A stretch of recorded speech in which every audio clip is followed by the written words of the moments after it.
আপনাদের কাছে তার মূল্যবান বক্তব্য রাখবেন। আপনারা অডিও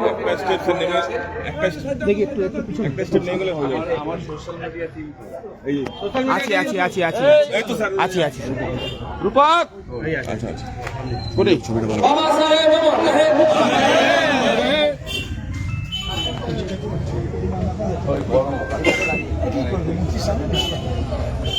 আমাদের আরো একটু ঠিক আছে বাবা সাহেব আম্বেদকরের আজকে জন্মতিথি 135তম এবং আমরা ভারতবাসী হিসেবে অত্যন্ত গর্বিত যে বাবা সাহেব আম্বেদকর তার নেতৃত্বে আমাদের ভারতের সংবিধান রচনা হয়েছে।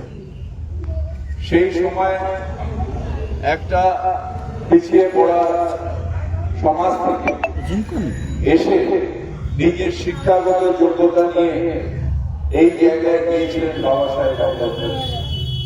তার এই যে জীবনযাত্রা এটা আমাদের সবাই অত্যন্ত ভাবে এখানে অত্যন্ত ভাবে এটাকে ইন্সপিরেশন দেয়, আমাদের উৎসাহ দেয় এবং সেইটা বাবা সাহেব আম্বেদকর সর্বধর্ম সমন্বয় এই নিয়ে সংবিধান রচনা করেছিলেন।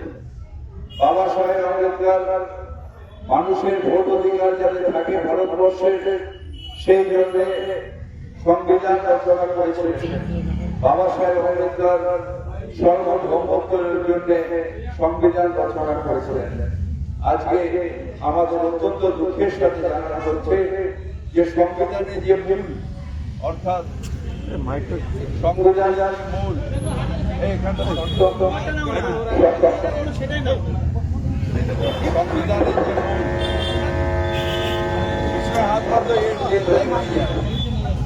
সংবিধানের যে মূল সেই সেইটা আজকে নষ্ট হচ্ছে। সর্বভৌমত্তা বাঙালি হিসেবে বাইরে মার খেতে হচ্ছে।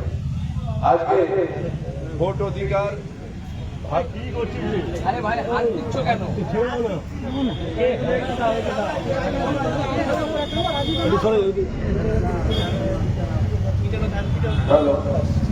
আজকে মানুষের ভোট অধিকার কেড়ে নেওয়া হচ্ছে।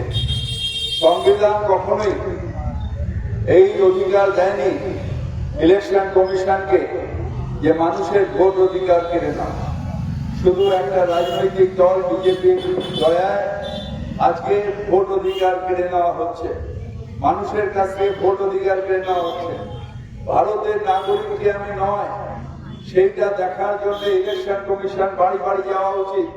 যেভাবে 2002-এ তারা এসআইআর করেছিল, বাড়ি বাড়ি গিয়ে ইনুমারেটর তারা দেখতে চেয়েছিল তাদের আমাদের সদস্যদের সংসারের সদস্যদের এবং সেই অনুযায়ী তারা ইনমোরেশন করেছিল। এইখানে লাইনে দাঁড় করিয়ে অত্যাচার করে তারপরে ইনমোরেশন হয়ে গেল লজিক্যাল ডিসক্রিমিনেন্সির নামে। ভোট কেটে দিয়ে 27 লক্ষ মানুষের নাম আজকে অনিশ্চয়তার মধ্যে রেখে দিয়ে এমন একটা অবস্থা করেছে যেন মনে হচ্ছে তুগলকি।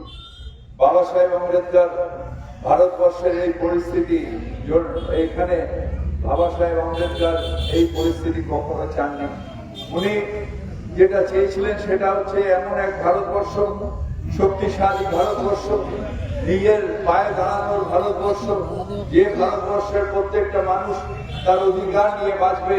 তাই তিনি লিখেছিলেন মৌলিক অধিকারগুলো সংবিধানে বাবা সাহেব আম্বেদকর দিয়েছিলেন ভারতবর্ষের মানুষের, এবং তার সাথে সাথে দায়িত্ব সেটাও দিয়েছিলেন।